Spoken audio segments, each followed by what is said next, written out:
नमस्कार मित्रों। जैसा कि आपको पता है कि हमने अपने पहले वाले पार्ट में मानव रुधिर के बारे में बात किया था। उसी क्रम में आज आगे बढ़ते हुए हम रक्त कणिकाओं की बात करेंगे। मैंने आपको पहले बताया था, जो उसका थोड़ा सा रिवीजन कर लेते हैं। मैंने बताया था रुधिर के बारे में। रुधिर, ये मानव रुधिर जो है रुधिर परिसंचरण तंत्र का भाग है। और रुधिर के दो प्रकार मैंने आपको बताए थे। इस शार्ट व्यू आपको मैं दिखा देता हूँ थोड़ा सा। पहले वाले पार्ट में हमने बताया था आपको प्लाज्मा के बारे में, और दूसरे वाले भाग में मैंने बताया था कणिकाओं के बारे में। तो हमने प्लाज्मा वाला भाग जो है वो कवर कर लिया था, ये वाला। आज हम इस भाग को कवर करेंगे। तो चलिए शुरू कर लेते हैं। जो कि प्लाज्मा है ये हमारा 55% भाग होता है, और हमारी जो कणिकाएं होती हैं ये 45% भाग कवर करती हैं रुधिर का। तो आज हम पढ़ने वाले हैं रुधिर कणिकाओं के बारे में, रक्त कणिकाओं के बारे में।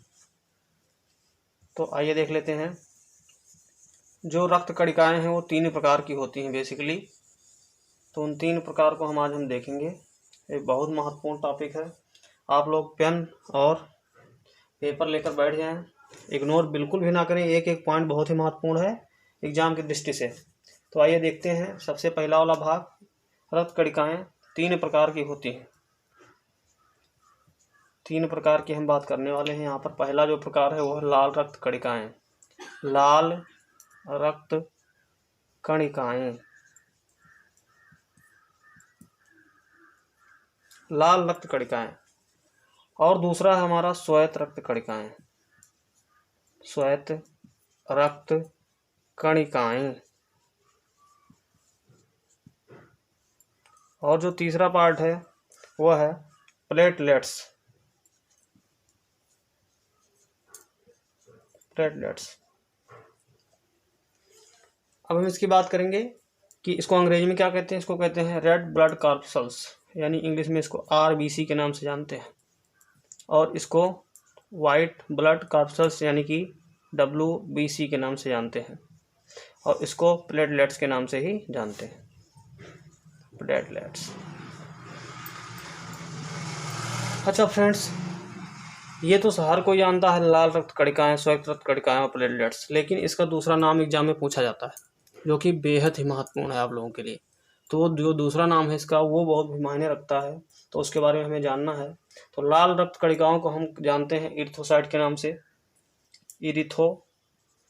इरिथ्रोसाइट्स। और ये वाला जो क्वेश्चन है बहुत बार एग्जाम में पूछा गया कि लाल रक्त कणिकाओं को हम किस नाम से जानते हैं, तो इरिथ्रोसाइट्स के रूप में जानते हैं। दूसरी बात, श्वेत रक्त कणिकाओं को हम किस नाम से जानते हैं, तो श्वेत रक्त कणिकाओं को हम ल्यूकोसाइट के नाम से जानते हैं। ल्यूकोसाइट्स। ल्यूकोसाइट्स, ये भी बहुत बार पूछा गया है पेपर में, तो आप इसको इग्नोर ना करें बिल्कुल भी, और बहुत ध्यान से पढ़ें। एक एक चीज़ को रटते हुए, याद करते हुए चलें। जैसे कि अगला है हमारा तीसरा नंबर का प्लेटलेट्स। तो इसको हम जानते हैं थ्रोम्बोसाइट्स के नाम से। थ्रोम्बोसाइट्स।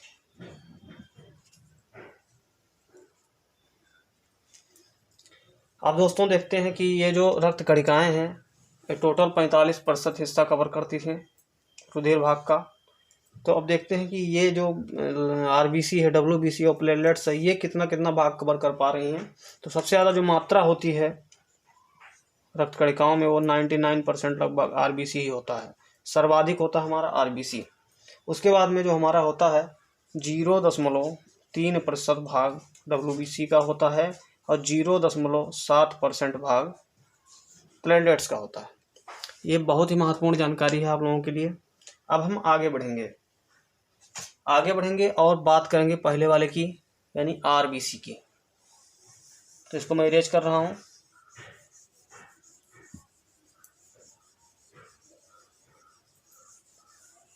आरबीसी यानी कि लाल रक्त कणिकाएं। चलिए इसके बारे में हम डिटेल में चर्चा करने वाले हैं। तो लाल रक्त कणिकाएं हैं।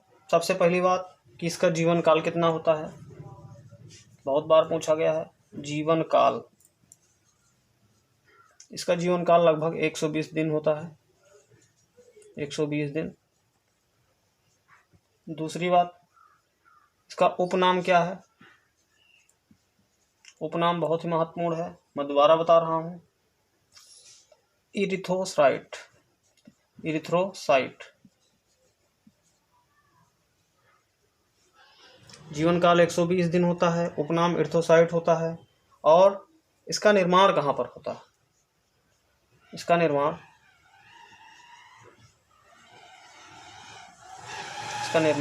कहाँ होता है? बनती कहाँ पर है?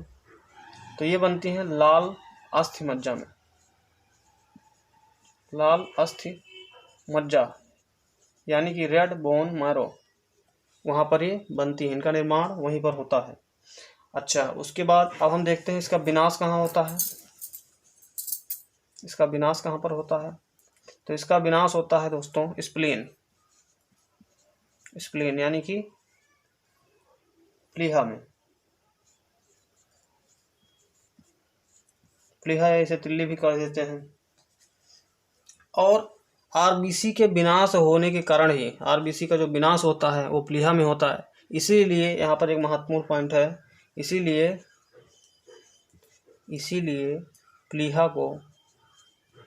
प्लीहा या स्प्लीन या तिल्ली को आरबीसी यानी रेड ब्लड कॉर्पसल्स यानी लाल रक्त कणिकाओं का कब्रिस्तान कहा जाता है। कब्रिस्तान कहते हैं। तो ये बेहद ही महत्वपूर्ण पॉइंट्स हैं, इनको आप इग्नोर ना करें बिल्कुल भी। और एक एक चीज़ों को एक बार और रिवीजन कर लेते हैं, क्विक रिवीजन। रक्त कणिकाएं जो कि 3 प्रकार की होती हैं। पहला लाल रक्त कणिकाएं जिसको इरिथ्रोसाइट के नाम से जानते हैं। दूसरा श्वेत रक्त कणिकाएं जिसको ल्यूकोसाइट के नाम से जानते हैं। तीसरा रुधिर प्लेटलेट्स जिसे हम थ्रोम्बोसाइट्स के नाम से जानते हैं।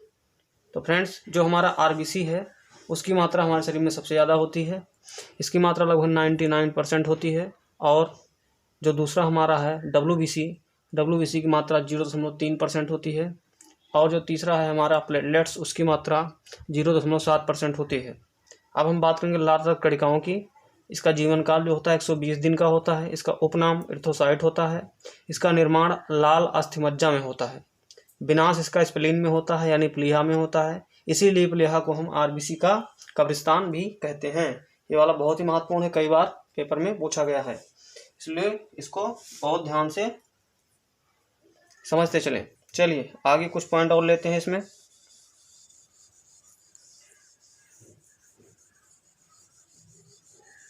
अब हम बात करेंगे इनकी संख्या की, कि इनकी संख्या, आरबीसी की संख्या हमारे शरीर में कितनी होती है। तो इनकी जो संख्या है मेल में अलग होती है, फीमेल में अलग होती है। मेल में जो होती है 50 से 55 लाख, 50 से 55 लाख संख्या होती है इनकी पर mm³। उसके बाद में अगर हम बात करें फीमेल की, तो फीमेल में ये कम होता है। फीमेल यानी कि स्त्रियों में ये कम होता है। इनकी संख्या होती है 45 से 45 लाख लगभग है पर mm³ दोस्तों। अब इसके बाद हम बात करेंगे कि जो आरबीसी है उसका रंग लाल क्यों होता है। रुधिर का रंग भी लाल क्यों होता है? तो वो होता है हीमोग्लोबिन के कारण। किसके कारण होता है रुधिर का रंग लाल? हीमोग्लोबिन के कारण होता है। हीमोग्लोबिन के कारण। जो हीमोग्लोबिन होता है फ्रेंड्स, वो हीमोग्लोबिन इसकी जो आदर्श मात्रा हीमोग्लोबिन की आदर्श मात्रा, वैसे सामान्य व्यक्ति में आदर्श मात्रा इसकी कितनी होनी चाहिए हीमोग्लोबिन की, तो होता है लगभग 11 ग्राम होता है। ये इसकी आदर्श मात्रा। कई बार पूछ लेता है एग्जाम में, इसलिए मैं आपको बता देता हूँ, आप लोग इसका ध्यान रखें। अच्छा, अब हम बात करते हैं कि आरबीसी की मात्रा अगर अधिक हो जाए शरीर में तो हमारे शरीर में क्या हो सकता है।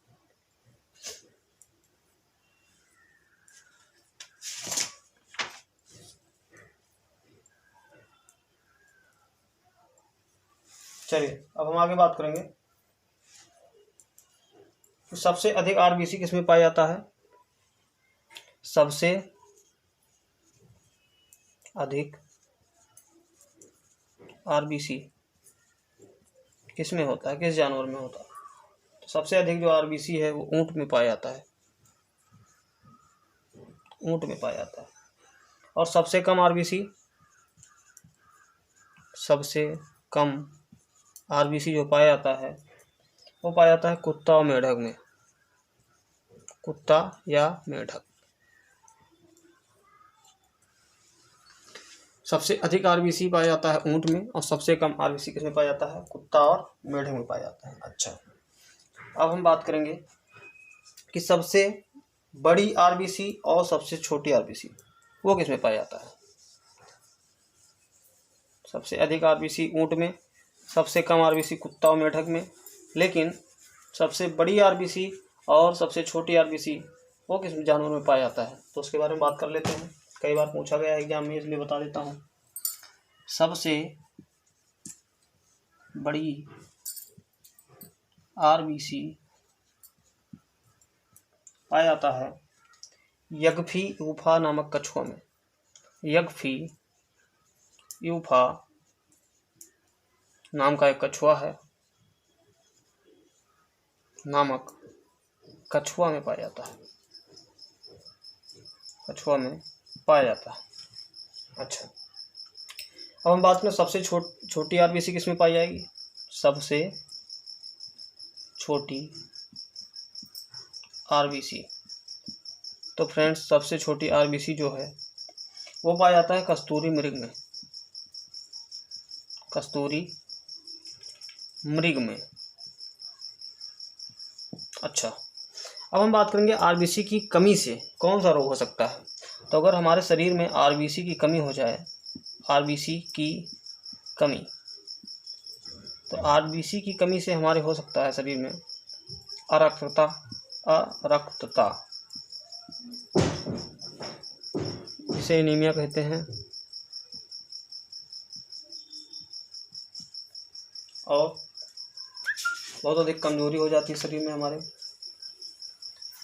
रक्तहीनता जिसे भी कहते हैं, और रक्ताल्पता भी कह देते हैं, वही चीज़ है। अगर हमारे शरीर में मात्रा बढ़ जाए, किसकी? आरबीसी की मात्रा अगर बढ़ जाती है, इसकी अधिकता से क्या होता है? इसकी अधिकता से भी रोग हो जाता है, जिसका नाम है पॉलीसिथीमिया।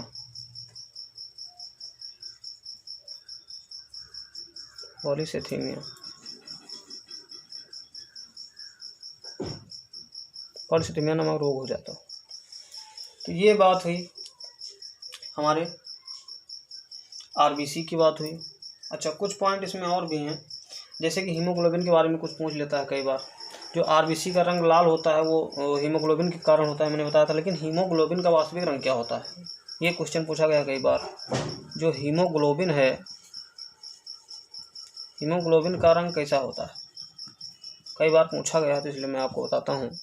जो हीमोग्लोबिन का वास्तविक रंग होता है बैगनी। कैसा होता है? बैगनी रंग का होता है हीमोग्लोबिन। लेकिन जब इसमें ऑक्सीजन आकर मिल जाता है, जिसमें ऑक्सीजन आकर मिल जाता है प्लस O2 जब हो जाता है, तो ये हमारा रंग जो हो जाता है कैसा हो जाता है? रंग हो जाता है लाल।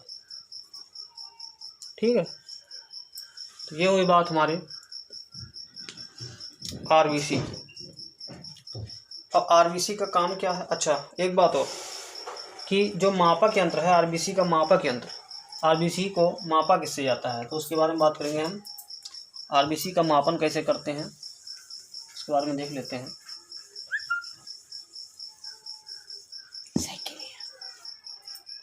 आरबीसी का जो मापक यंत्र है, मापक यंत्र जिससे हम नापते हैं आरबीसी की संख्या को, उसे हम कहते हैं हीमोसाइनोमीटर।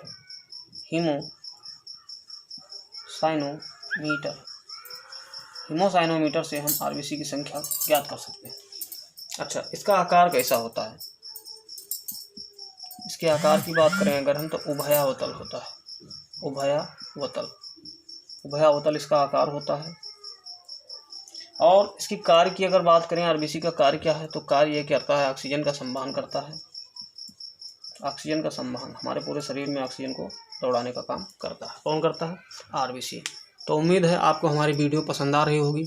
तो फ्रेंड्स, आज के हम इस टॉपिक में सिर्फ आरबीसी की ही बात करेंगे, और अगले टॉपिक में, अगले भाग में हम श्वेत रक्त कणिकाओं की, नहीं तो वीडियो बहुत ज़्यादा बड़ा हो जाएगा, इसलिए अब हम श्वेत रक्त कणिकाओं की और प्लेटलेट्स की बात अगले वाले पार्ट में कर लेंगे, और उसके बाद में हम क्रम से आगे बढ़ते हुए एक एक टॉपिक को कवर करेंगे अच्छे से।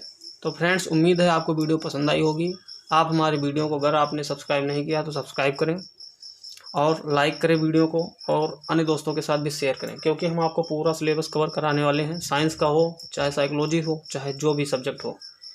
और हम टारगेट लेके चल रहे हैं 120 प्लस, 120 प्लस सुपर ट्रेड में टारगेट लेके चल रहे हैं। इससे कम पर हमें कुछ भी मंजूर नहीं है। बस आप मेहनत करते रहिए हमारे साथ, और हम भी अपना 100% आपको देते रहेंगे।